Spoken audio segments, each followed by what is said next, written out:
Kingdom Monera. हमने 2-3 lecture already upload कर चुके हैं और उसका हम आज एक नया लेक्चर अपलोड कर रहे हैं जिसका नाम है किंगडम मोनेरा। लेकिन आप लोगों से एक रिक्वेस्ट है कि अगर आप लोगों ने हमारे चैनल को सब्सक्राइब नहीं किया तो हमारे चैनल को सब्सक्राइब करें। चलो शुरू करते हैं टॉपिक किंगडम मोनेरा।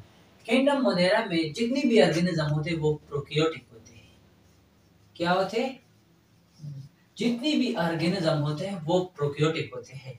अब प्रोकैरियोटिक क्या चीज है? प्रोकैरियोटिक वो ऑर्गेनिज्म होते हैं जिसमें मेम्ब्रेन बॉन्डेड न्यूक्लियस नहीं होता है। नो मेम्ब्रेन बॉन्डेड न्यूक्लियस होता है और उसमें नो मेम्ब्रेन बॉन्डेड ऑर्गेनिज्म उसमें होता है। नो मेम्ब्रेन बॉन्डेड ऑर्गेनिज्म, इसको हम कहते हैं कि ये प्रोकैरियोटिक है। बाकी जितनी भी किंगडम है, बाकी जो किंगडम प्रोटिस्टा है, किंगडम फंजाई है, किंगडम प्लांटी है, किंगडम एनिमलिया है, तो वो यूकैरियोटिक इन नेचर है। लेकिन किंगडम मोनेरा जो है ये प्रोकैरियोटिक इन नेचर है। तो प्रोकैरियोटिक का मतलब है कि उसमें ट्रू न्यूक्लियस नहीं होता और मेम्ब्रेन बॉन्डेड ऑर्गेनिज्म नहीं होता। दूसरा इंपॉर्टेंट पॉइंट इसमें ये होता है कि ये यूनिसेलुलर होता है। यूनिसेलुलर और कॉलोनियल होता है। या तो वो यूनिसेलुलर होता है या वो कॉलोनियल होता है। अब यूनिसेलुलर वो ऑर्गेनिज्म होता है जो एक सेल से बना होता है। यूनिसेलुलर का मतलब है those organism which made up of one cell. वो ऑर्गेनिज्म जो एक ही सेल से बना होता है उसको हम यूनिसेलुलर कहते हैं। तो इसको हम वो ऑर्गेनिज्म, लेकिन यहाँ पे हम एक वर्ड इस्तेमाल करते हैं ऑर्गेनिज्म। तो ऑर्गेनिज्म का जो वर्ड है वो जब सेल मिलकर बनता है, लेकिन यहाँ पे तो हम कहते हैं कि एक सेल से बना होता है। तो इसका मतलब है कि ये सेल एक होता है, लेकिन ऑर्गेनिज्म की तो डिफरेंट फंक्शन की जरूरत होती है ना। इसका मतलब ये है कि यूनिसेलुलर ऑर्गेनिज्म का मतलब ये है कि ये तो एक सेल से बना होता है। अब ऑर्गेनिज्म की तो डिफरेंट फंक्शन होना चाहिए। वो डाइजेशन भी करता है, एक्सक्रीशन भी करता है, रिप्रोडक्शन करता है, लेकिन ये तो सेल एक है, तो ये सारे फंक्शन एक सेल किस तरह परफॉर्म करता है? तो ये सेल एक है लेकिन सारे फंक्शन एक ही सेल परफॉर्म करता है। इसी वजह से यूनिसेलुलर ऑर्गेनिज्म को हम कहते हैं कि ये नॉन स्पेसिफाइड इन नेचर है। नॉन स्पेसिफाइड इन नेचर है। नॉन स्पेसिफाइड इन नेचर है। ये एक ही सेल है लेकिन हर काम करता है। और जो यूकैरियोटिक सेल होता है, जो यूकैरियोटिक होता है, जो मल्टीसेलुलर ऑर्गेनिज्म होता है, मल्टीसेलुलर ऑर्गेनिज्म होता है, उसमें इस तरह होता है कि उसमें हर सेल का अपना एक फंक्शन होता है। क्योंकि उसमें सेल ज्यादा होते हैं, मिलियन ऑफ सेल होते हैं। उसमें डाइजेस्टिव सेल जो होता है वो रिप्रोडक्शन में हिस्सा नहीं करता और जो रिप्रोडक्टिव सेल है वो डाइजेशन में हिस्सा नहीं लेता। लेकिन जो यूनिसेलुलर होता है उसमें एक सेल होता है लेकिन वो डाइजेशन भी करता है, एक्सक्रीशन भी करता है, रिप्रोडक्शन भी करता है। सेल की जितनी भी जरूरत होती है, ऑर्गेनिज्म की जितनी भी जरूरत होती है, वो एक ही सेल परफॉर्म करता है। इसलिए इसको हम कहते हैं कि non specified in nature.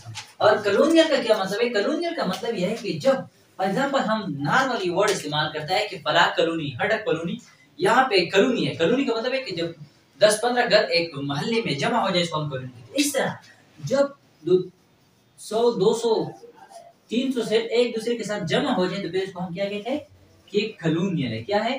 Colonial है। एक कॉलोनी उसने बनाई है। क्या है? उसने एक कॉलोनी बनाई है। तो फिर इसको हम कहते हैं colonial organisation.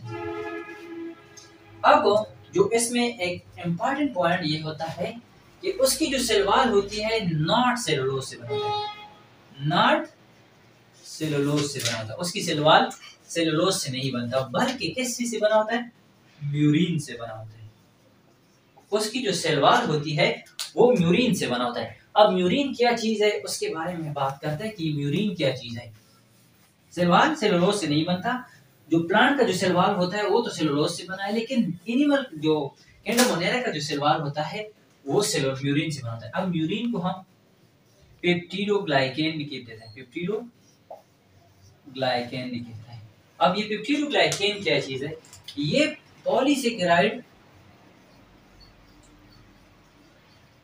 Polysaccharide plus amino acid, ये दो जब आपस में मिल जाए तो ये क्या चीज बनाता है? म्यूरिन बनाता है। क्या चीज बनाता है? म्यूरिन। तो इसकी जो सेल वॉल होती है, सेल वॉल वो किस चीज से बना होता है? म्यूरिन से बना होता है। उसकी सेल वॉल म्यूरिन से बना होता है। अब म्यूरिन क्या चीज है? ये पॉलीसेकेराइड प्लस अमाइनो एसिड की कॉम्बिनेशन है, कंजुगेट मॉलिक्यूल उसको कहते हैं, हम इसको क्या कहते हैं, कंजुगेटेड मॉलिक्यूल या कंजुगेट मॉलिक्यूल।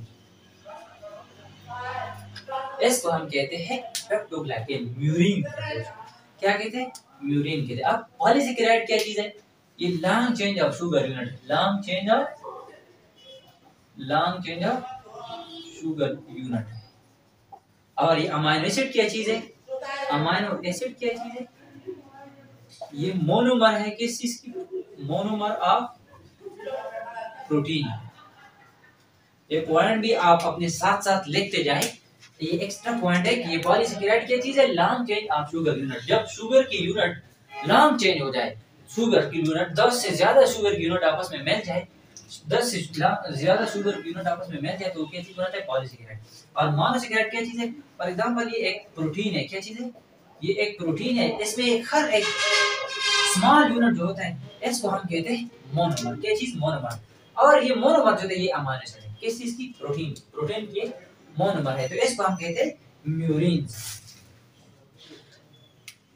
अब एक और बात यह है कि they are heterotrophic in nature, heterotrophic in nature. Heterotrophic का मतलब ये है कि ये अपना खुराक खुद तैयार नहीं कर सकता। दो वर्ड होता है, एक होता है ऑटोट्रॉफ, एक होता है हेटेरोट्रॉफ। हेटेरोट्रॉफ का मतलब ये है कि वो अपना खुराक खुद तैयार नहीं कर सकता, बल्कि दूसरों से, ऑटोट्रॉफ से अपना खुराक तैयार कर सकते हैं। और ऑटोट्रॉफ होता है जो अपना खुराक खुद तैयार करते हैं, या तो ये हेटेरोट्रॉफ होता है या ये खुद फोटोसिंथेसिस करता है। इनमें से कुछ ऐसे बैक्टीरिया है जो अपना, जो खुद फोटोसिंथेसिस करता है या कीमोसाइंथेसिस करता है, कीमोसाइंथेसिस करता है, जो केमिकल के जरिए अपनी फूड को खुद तैयार करता है, तो फिर उसको हम कीमोसाइंथेसिस कहते हैं। जो फोटोसिंथेसिस सनलाइट के थ्रू, जो सनलाइट के थ्रू अपना खुराक तैयार करते हैं, इसको हम फोटोसिंथेसिस, और ये केमिकल के थ्रू। ये भी एक इम्पोर्टेंट पॉइंट है कि ये प्रोकैरियोटिक के नेचर है, यूनिसेलुलर है, कॉलोनियल है। सेलुलोज उसमें नॉट सेलुलोज होता है, उसकी जो सेलवाल होती है, उसकी जो सेलवाल होती है वो सेलुलोज से नहीं बनता है बल्कि म्यूरिन से बना होता है। म्यूरिन की हिस्ट्री हमने बयान की। और फिर हेटेरोट्रॉफिक के नेचर है, या ये फोटोसिंथेटिक होता है या कीमोसिंथेटिक होता है। अब उसकी एग्जांपल क्या चीज है, इनमें से कौन से ऐसे ऑर्गेनिज्म होते हैं जो इनमें इन्वॉल्व होते हैं। इनमें मेजरली जो ऑर्गेनिज्म इन्वॉल्व होते हैं वो एक तो बैक्टीरिया है, एक तो अणुबैक्टीरिया है। क्योंकि सबसे पहला जो किंगडम आया है दुनिया में वो किंगडम मोनेरा है, फिर इसी किंगडम से बाकी ऑर्गेनिज्म आए हैं। इसी वजह से साइनोबैक्टीरिया है, ये सबसे पहला ऐसा ऑर्गेनिज्म है जो फिर इनऑर्गेनिक कंपाउंड को कन्वर्ट करके ऑर्गेनिक में कन्वर्ट करते थे। तो इसलिए ये दो बैक्टीरिया जो होते हैं, ये दो क्लास जो होते हैं ऑर्गेनिज्म जो थे, बैक्टीरिया और साइनोबैक्टीरिया, ये किंगडम मोनेरा से ताल्लुक रखते हैं। ये था आज का हमारा टॉपिक। अगर इस टॉपिक के बारे में कोई भी क्वेश्चन हो तो आप कमेंट बॉक्स में हमसे पूछ सकते हैं।